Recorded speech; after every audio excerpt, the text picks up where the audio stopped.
Selamat pagi Bapak Ibu, Opa, Oma, Mas, Mbak, dan saudara-saudaraku yang baik. Sungguh, cinta kasih Tuhan itu berkesinambungan. Dari semalam hingga kini tetap berlangsung atas kita. Berbahagialah kita yang mendapat bagian pemeliharaannya. Firman Tuhan hari ini diambil dari Markus pasal 10 ayat 15. Ketika Yesus melihat hal itu, ia marah dan berkata kepada mereka, "Biarkan anak-anak itu datang kepadaku, jangan menghalang-halangi mereka. Sebab orang-orang yang seperti itulah yang empunya kerajaan Allah." Saudaraku, dalam setiap masyarakat ada saja bagian dari masyarakat itu yang disepelekan. Malah lebih dari itu, dianggap rendah. Di masyarakat Israel, anak-anak dan perempuan diposisikan tidak setara dibandingkan laki-laki dan yang sudah dewasa. Itu bisa terlihat pada sikap para murid Yesus. Mereka menolak para orang tua yang mengantar anak-anaknya berjumpa dengan Tuhan Yesus. Sementara itu, ada orang tua yang rindu jamahan tangan Tuhan Yesus secara langsung atas anak-anaknya. Sedangkan murid-murid Tuhan Yesus sebaliknya, tidak hanya menolak, bahkan marah-marah kepada mereka. Para murid bisa saja mempunyai cara berpikir seperti itu karena mereka produk budaya pada masanya, atau juga menilai anak-anak membawa kegaduhan, berisik, padahal menurut mereka Tuhan Yesus membutuhkan suasana tenang dan serius.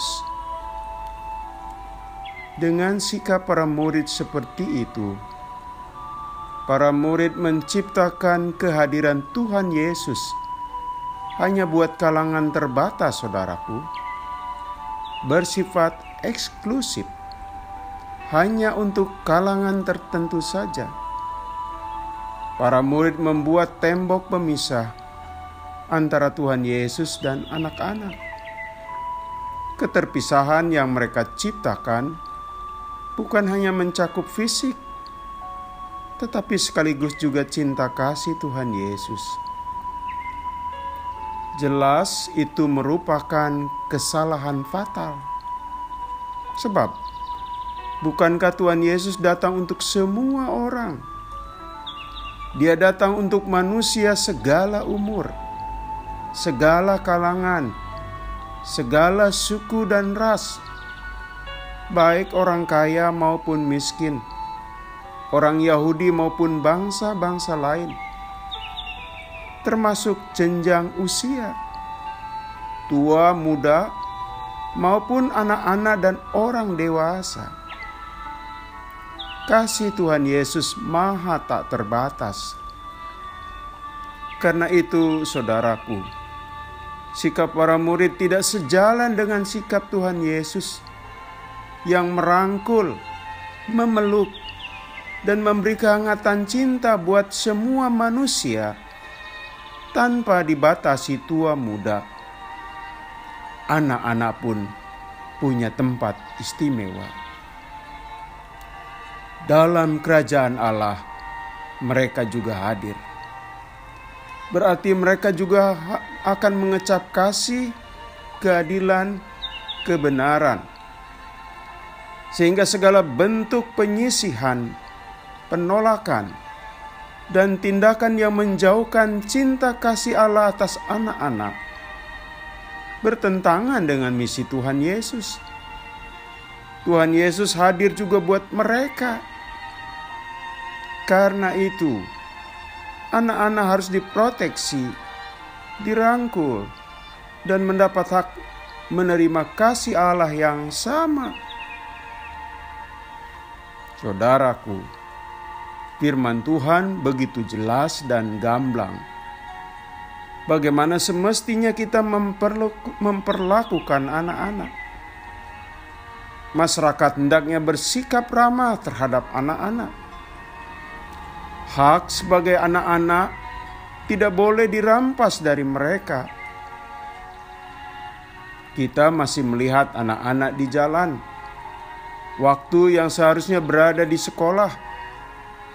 Mereka habiskan waktu untuk meminta-minta. Sedihnya, ada orang dewasa di balik itu yang memanfaatkannya. Termasuk bayi-bayi yang digendong perempuan yang belum tentu ibunya, tapi diperalat agar efektif menggugah rasa kasihan orang lain. Yang ujung-ujungnya, anak atau bayi itu menjadi korban niat buruk orang dewasa tersebut. Saudaraku, masih banyak anak-anak di Indonesia yang dipisahkan dari haknya.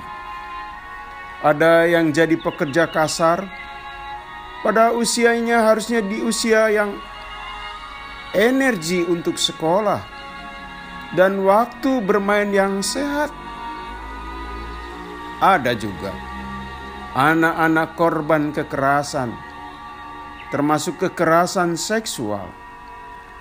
Mereka rentan rapuh secara fisik maupun sosial, saudara-saudaraku. Sebelum masa pandemi Corona-19, banyak anak-anak yang menghabiskan waktu hidupnya di jalan-jalan. Karena mereka memang tidak tahan tinggal di rumah orang tuanya yang sumpek, sempit, dan berdesak-desakan.